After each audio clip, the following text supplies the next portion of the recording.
Welcome to Audible Archives. I'm Raul, your host and narrator, and tonight's tale, rewritten by Raul, dives into one of Miss Marple's most chilling puzzles.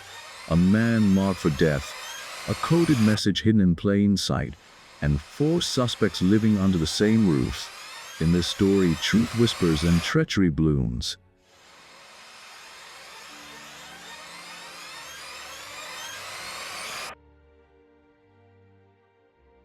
The discussion drifted, like cigar smoke, around the idea of crimes that slipped through the cracks.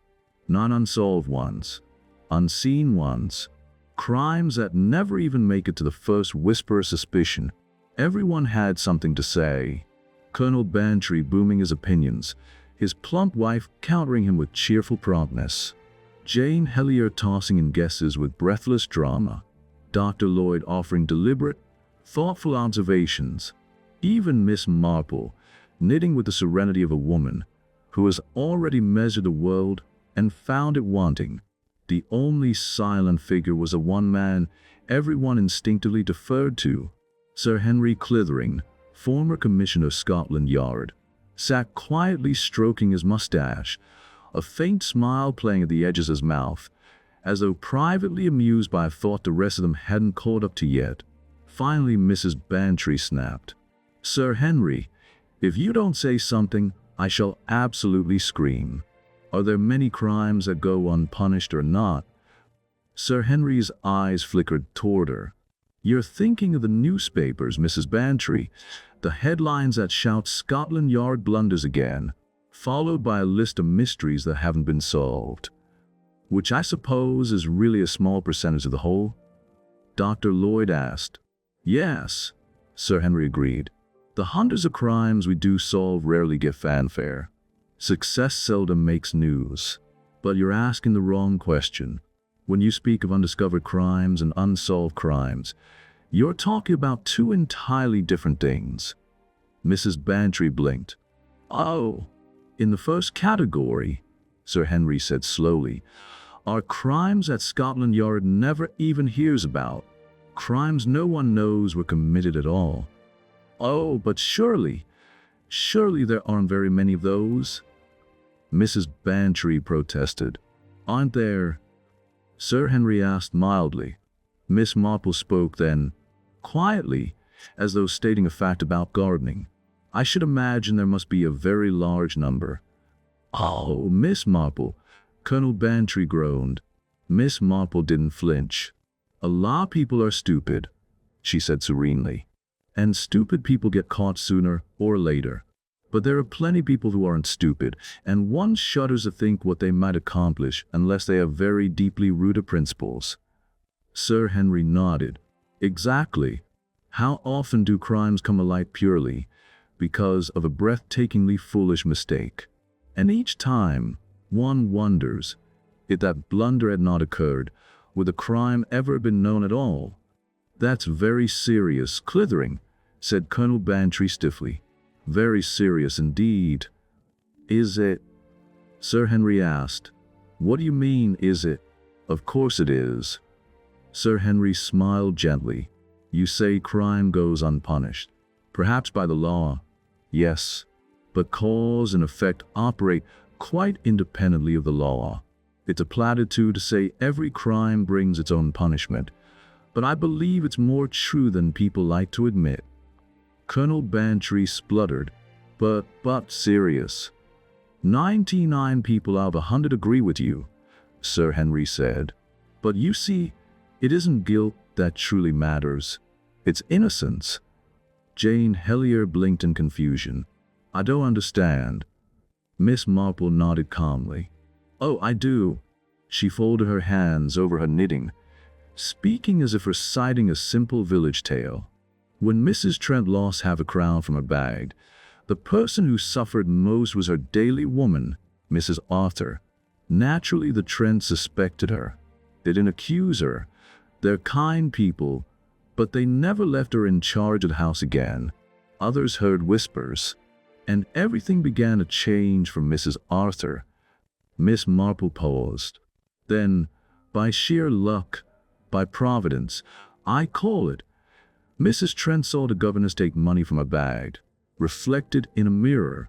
Pure chance. She looked around the circle. Most people focus on the guilty party. The surprise that it was a governess, the last person anyone suspected. But the real tragedy was Mrs. Arthur, the innocent one. Her whole livelihood was threatened. Her reputation was quietly crumbling. She glanced at Sir Henry. "That is what you meant, isn't it?" "Yes," he said. "Exactly. Your charwoman was fortunate. Her innocence was discovered.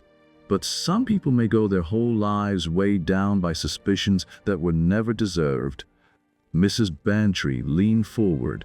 "You're thinking of a particular case, aren't you?" Sir Henry's expression shifted just slightly. "As a matter of fact, Mrs. Bantry, I am..." He paused. "A very curious case." "A case," Sir Henry said quietly, "where we believe murder was committed, but where proving is utterly impossible." Jane Helier leaned forward, breath catching. "Poison, I suppose. Something exotic. Something untraceable." Dr. Lloyd shifted in his chair, uncomfortable. Sir Henry shook his head. "No, my dear lady. Not the whispered poisons of Amazon tribes. Not the mysterious tinctures of forgotten alchemists. I almost wish it were something so dramatic. But unfortunately, we're dealing with something terribly ordinary.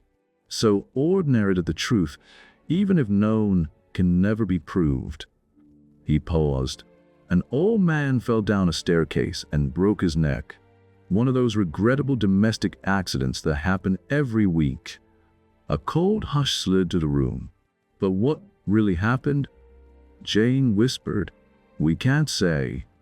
Sir Henry lifted his shoulders in a slow, fatalistic shrug. Perhaps a deliberate push from behind. Perhaps a thin string or thread stretched across the top step, removed afterward. "We will never know." Dr. Lloyd frowned. "But you do believe it wasn't an accident?" "Why?" "That," Sir Henry said, "is a longer story. But yes, there was very good reason to believe the fall was engineered. And yet the evidence is too thin to bring anyone to trial." He sighed. "And the worst of it is this. For different people might have done it. Only one is guilty, but unless the truth is discovered, the other three will live their lives under a terrible cloud." Mrs. Bantry leaned back, decisively.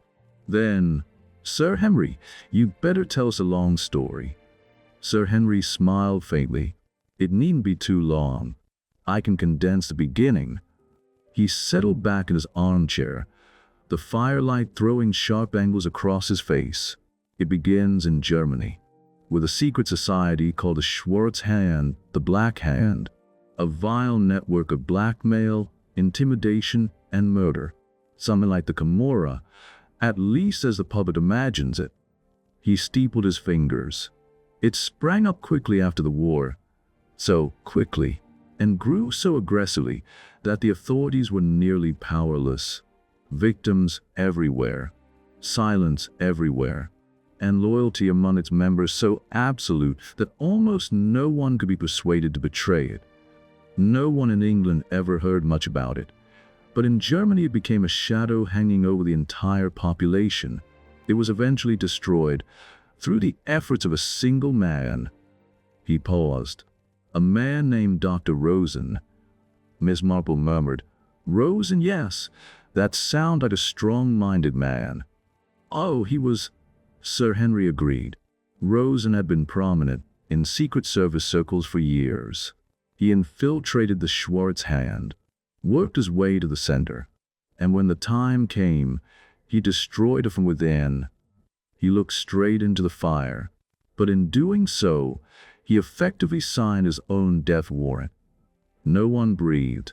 He was a marked man, and Berlin police advised him to leave Germany, at least temporarily. He came to England, and we receive him with all cooperation." Sir Henry's voice softened, took on an unexpected respect. "I met him personally. A tall man, imposing, with a deep rumbling voice and that faint guttural accent. He spoke calmly, one might almost say serenely, about his future. Sir Henry lowered his tone, imitating Rosen's grave simplicity. "They will get me, Sir Henry, without a doubt." A ripple ran around the table. "It is a foregone conclusion," Rosen said. "I accepted that when I undertook this work. I had destroyed their organization. They can never rebuild it, so they will take the only revenge left to them, my life. It is simply a matter of time. But I would like that time to be long enough for me to finish my work. My writings, they are the summary of all I have learned. I would like them completed before the end comes." Sir Henry exhaled. There was no bravado in him, no drama, just certainty, as though he were discussing the weather. I admired him deeply. I assured him we would take every precaution, but he simply waved the assurances aside. "Someday, sooner or later, they will get me," he said again. "Do not distress yourself when it happens. You have done all you could." And then, Sir Henry said, he explained his plan. It was simple, controlled, measured, as was the man himself. Dr. Rosen's plan was disarmingly simple. He would vanish quietly, anonymously, into the English countryside, a small cottage, a rural village, a life of quiet work. No noise, no visitors, no strangers. Silence would be his armor. He chose King's Nathan, a small Somerset village 7 miles from the nearest railway line, a place so untouched by modern life it felt immune to the outside world. Rosen purchased a charming cottage on its edge. He modernized it just enough for comfort, installed stronger locks than anyone in the parish had ever seen, and settled into a routine as calm as a still pond. His household was small, tight, self-contained. Fräulein Greta, his niece, young, lovely, intelligent. Gertrude, his elderly German servant, 40 years of unwavering loyalty. Charles Templeton, his secretary, quiet, precise, efficient. Dobbs, the local handyman and gardener, born and bred in King's Nathan. Sir Henry's voice lower, like a judge delivering a verdict. "These," he said, "were the 4 suspects." Dr. Lloyd exhaled softly. "Yes, the 4 suspects." "Exactly," Sir Henry replied. "There is little more to tell." He paused, letting the weight of the next words fall slowly. Life in King's Nathan went on peacefully for 5 months. A beat, and then Rosen died. Jane Helier gasped quietly. Sir Henry continued. "One morning he fell, or was made to fall, down the steep staircase of his cottage. He broke his neck. Death was instantaneous. He was found half an hour later. No one moved. At the exact time the accident occurred," Sir Henry said, "every member of the household was conveniently alone and unheard. Gertrude was in the kitchen with the door closed. Greta was outside in the garden planting bulbs. Dobbs was in the potting shed having his elevenses. Templeton had gone for a walk, alone, and could offer nothing but his own word. No one has an alibi," Sir Henry said, "and equally, no one can corroborate anyone else's story." Colonel Bantry frowned. "But surely it could have been someone from outside?" Sir Henry shook his head firmly. "In King's Nathan, a stranger would stand out like a brass band at a funeral. Impossible. Both front and back doors were locked. Each member of the household possessed their own key." He leaned forward. "So we have a classic closed circle. The killer must be one of the 4, and yet each one appears utterly beyond suspicion." Mrs. Bantry blinked. "Greta, his own niece? Gertrude, who served him 40 years. Dobbs, a harmless village soul who never left Somerset. And the secretary?" Colonel Bantry pressed. "Templeton? He sounded a suspicious sort. A secretary is always suspicious." Sir Henry gave him a look. "It is precisely what I knew about Templeton that eliminated him. At least officially. How so? Sir Henry's voice grew crisp. Because Charles Templeton was one of my own men. There was a ripple around the room. I needed someone on the inside, Sir Henry explained, and Rosen genuinely needed a secretary. Templeton was perfect, educated, discreet, fluent in German. He spread his hands. So, yes, my own man was in house that day, and still, even he could not confirm or deny anything. Mrs. Bantry looked bewildered. Then who do you suspect? All of them, Sir Henry said calmly. And none of them. He began to outline the possibilities with measured precision. Greta was young and lovely, yes, but the war taught me that innocence can conceal astonishing ruthlessness. Blood bonds do not guarantee loyalty. Gertrude, the faithful old servant? Decades of service can sour into decades of repressed resentment. Old age, especially in the devoted, can breed a bitterness more dangerous than hate. Dobbs, the outside within, unconnected, unremarkable. But money can corrupt anyone, and the Schwartz hand would have known that. For one thing is certain, Rosen was left alone for months because his enemies were unsure. The moment they confirmed the betrayal, they sent a message, the simplest, most chilling message imaginable. He lowered his voice to a whisper. Kill. Jane Helier shuddered and wrapped her arms around herself. How horrid, she whispered. And the message? Sir Henry continued. That was the crux. The only avenue for us to uncover the killer. Someone in that house, one of those four, received a signal from the outside. A sign, a word, a letter, a token, something that meant, the time has come. He spread his hands in frustration. But we never found it. The message came, and it vanished, along with any hope of certainty. The fire crackled, the room holding its breath, and Sir Henry's eyes glinted with the grim satisfaction of a man who has lived too long in the company of death. Sir Henry Clithering leaned forward, his expression tightening with the precision of a man accustomed to weighing tiny details that decide life or death. I examined the morning's visitors, he said. Every single one. It may seem absurdly meticulous to you, but that is how one discovers the single crack in a perfect crime. He unfolded a paper from a long envelope. His notes, written in the neat, authoritative hand of an ex-commissioner. First, the butcher delivered a neck of mutton. Checked correct. Second, the grocer's assistant. 2 pounds of sugar, 1 pound of butter, a pound of coffee, corn flour. Checked, also correct. Third, the postman. Sir Henry allowed the word to hang in the air, as though savoring its weight. He delivered 2 circulars for Fräulein Rosen, 1 local letter for Gertrude, 3 letters for Dr. Rosen, 2 letters for Templeton, 1 with a foreign stamp. He paused. And since motive, message, and murder are bound together here, these letters are paramount. He withdrew a small sheaf of documents. You may look at them yourselves. They were handed to me by the senders, or recovered from the waste paper basket. Experts have tested them for invisible ink. No success. Everyone leaned in. The documents were unremarkable to the eye, mundane, almost insultingly so.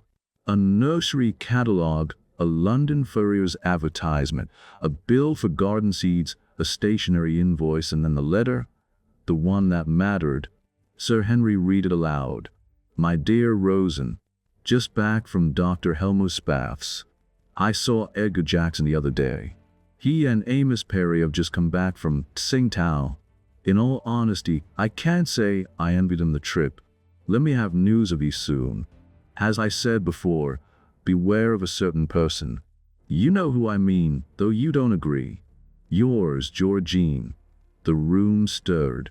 Miss Marple's head tilted, sharp as a sparrow's.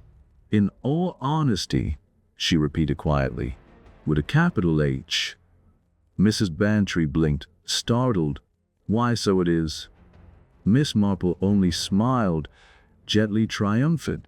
Sir Henry continued. Templeton received an account from his tailor. The other was a letter from a friend in Germany, which he tore up while walking, unfortunately. And the final letter, he added, was Gertrude's. He passed it to Mrs. Bantry. It was written in the broad, uncertain script of an uneducated Englishwoman. Dear Mrs. Schwartz, we're hoping as how you be able to come to social on Friday. The recipe for the ham was very good. Yours faithfully, Emma Green. Dr. Lloyd laughed softly. I think that one could be dismissed. Certainly, Sir Henry agreed. Still, I verified Mrs. Green's existence and a church social. Never assume, even when it looks obvious. That's what I always say, Miss Marple murmured.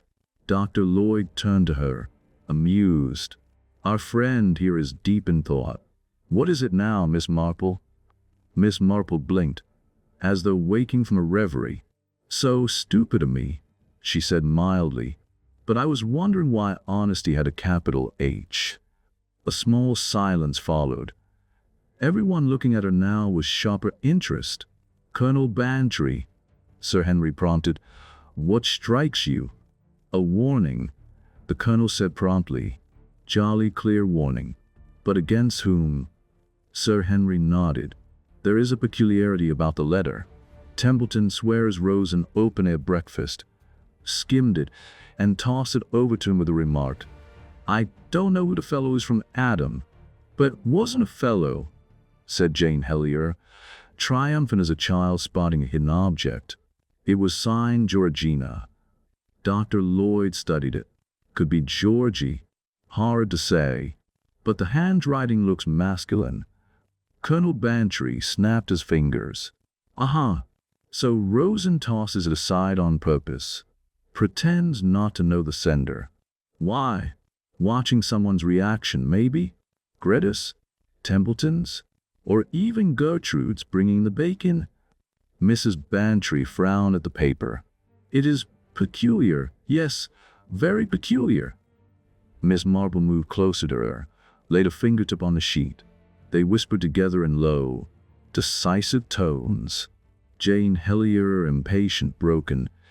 But why did Templeton tear up the other letter? It seems odd.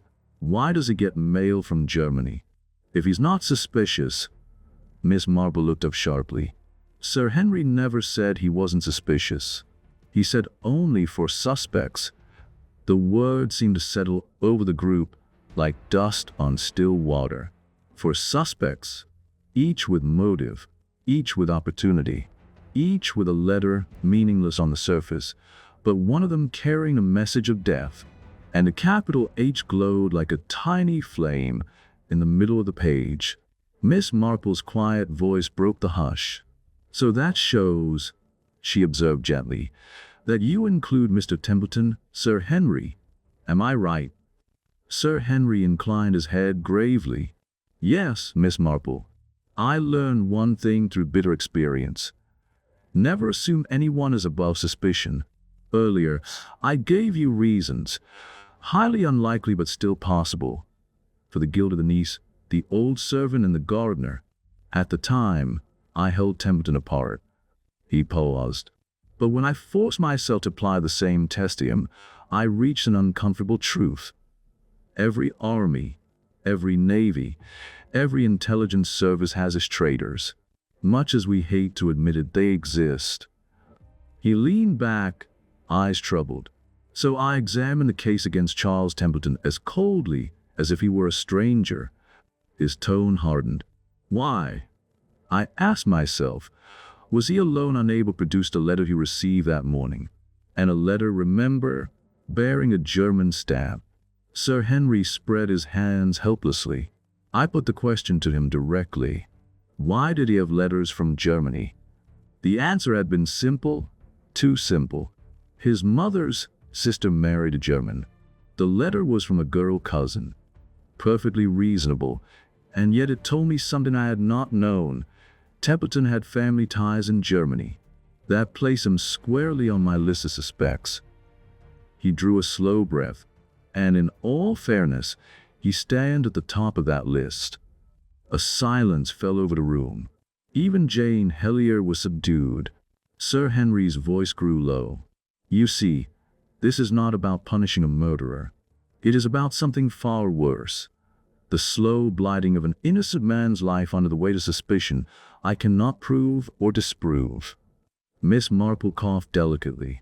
Then if I understand you rightly, Sir Henry, it is the young Mr. Templeton who troubles you the most? In a sense, yes. He folded his hands. In theory, all four should concern me equally. But practically, he shook his head. Doubts? No. My private suspicions won't touch his life or career. Gertrude? Slightly more affected. Fräulein Rosen may look at her differently now, but it won't ruin her. His gaze sharpened. But Greta Rosen, now we come to the center of the web. Everyone leaned forward. Greta is young, very pretty. Templeton is young and good-looking. For 5 months they worked side by side in that quiet cottage. No distractions, no society, nothing beyond a house and each other. He smiled faintly. The inevitable happened. They fell in love, though neither admitted aloud. Jane Helier sighed romantically. Colonel Bantry cleared his throat. Sir Henry went on, and then came the catastrophe. His voice hardened again. 3 months later, after I returned from abroad, Greta Rosen came to see me. She had sold the cottage, completed all legal matters, and was preparing to return to Germany. She asked for me personally, even though she knew I had retired, because what she had to say was not official. He looked down at his hands, remembering. She hesitated at first, circled the subject, but in the end she blurted it out. He mimicked her voice, soft, anxious. That letter with the German stamp, the one Charles tore up? Sir Henry, was it all right? Surely it must have been all right. Of course I believed him, but, oh, if I only knew, if I knew for certain. Sir Henry spread his palms. Helpless. Do you see? The same struggle within her that plagues me. The desire to trust a man she loves, fighting with a terrible, unspoken fear. Miss Marple nodded sympathetically. And what did she say to you, Sir Henry? I asked her to be completely frank. I asked whether she and Charles had grown fond.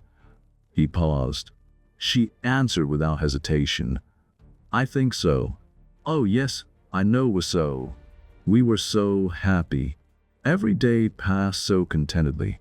We both knew, and there was no hurry. There was all the time in the world.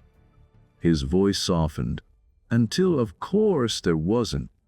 Someday, Greta whispered, he would have told me he loved me, and I would have told him the same. We both knew. There was no hurry. All the time in the world. Her voice broke. But now everything is changed. A black cloud stands between us. When we meet, we are strangers.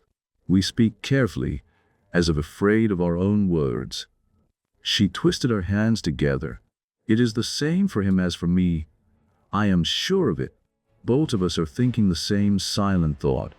If only I were sure. She leaned towards Sir Henry, desperation naked in her eyes. That is why I beg you, tell me, you may be sure, whoever killed your uncle, it was not Charles Templeton. Say it to me. Please, please say it. Sir Henry slammed his fist on the table so suddenly that everyone jumped. Damn it all, he burst out. I couldn't say it.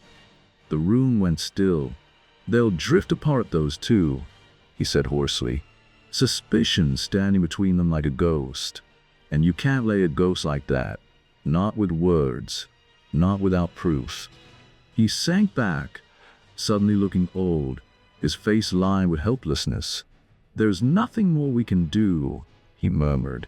Then, after a moment, unless, he straightened, a wry little smile forming, unless Miss Marple can help us.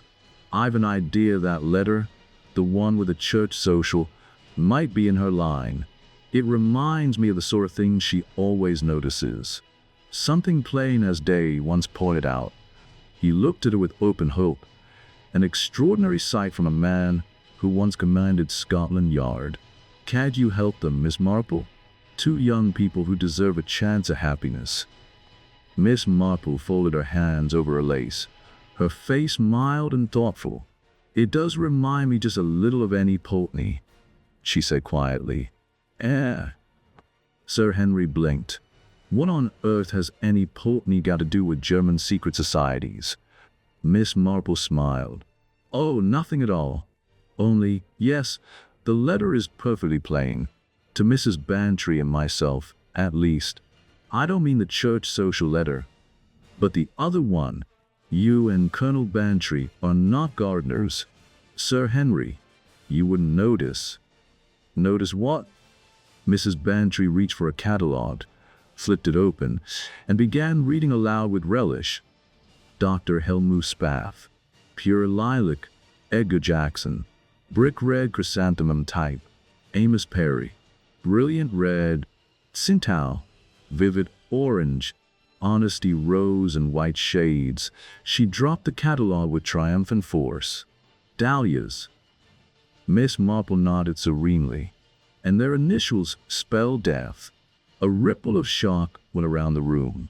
Sir Henry frowned. But that letter came addressed to Rosen himself. That, Miss Marple said, was the cleverest part.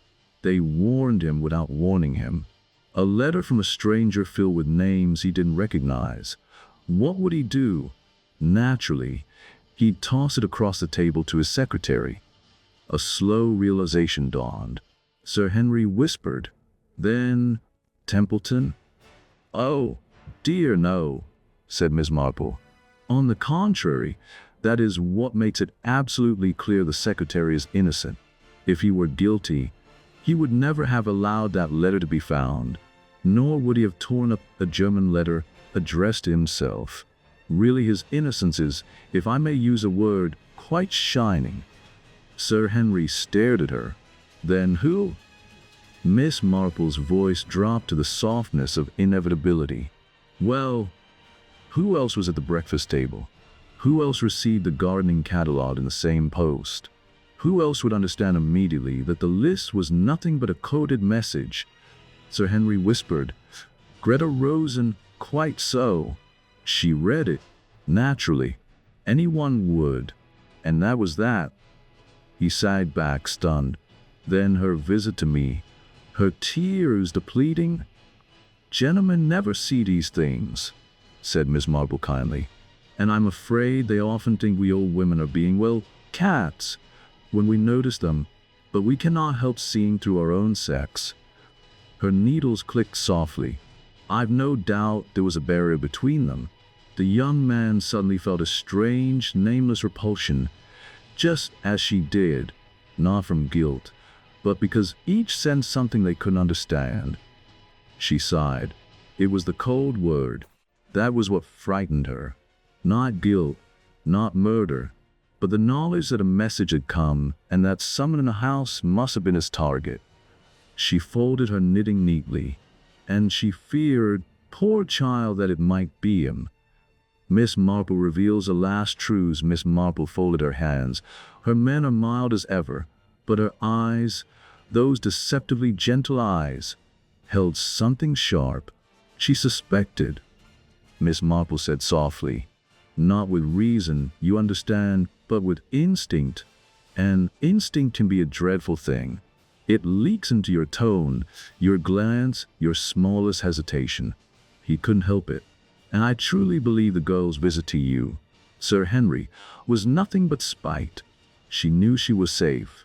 Oh yes, quite safe. But she wanted to guide your suspicions. Push them. Fix your mind firmly on poor Mr. Templeton. Sir Henry frowned. I'm sure it was nothing, she said. Gentlemen, Miss Marple murmured, never see through these things.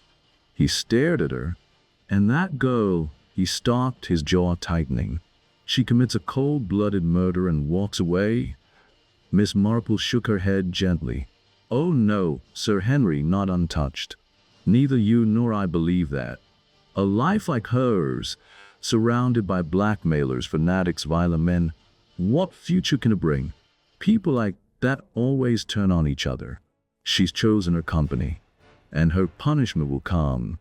Her knitting needles clicked quietly.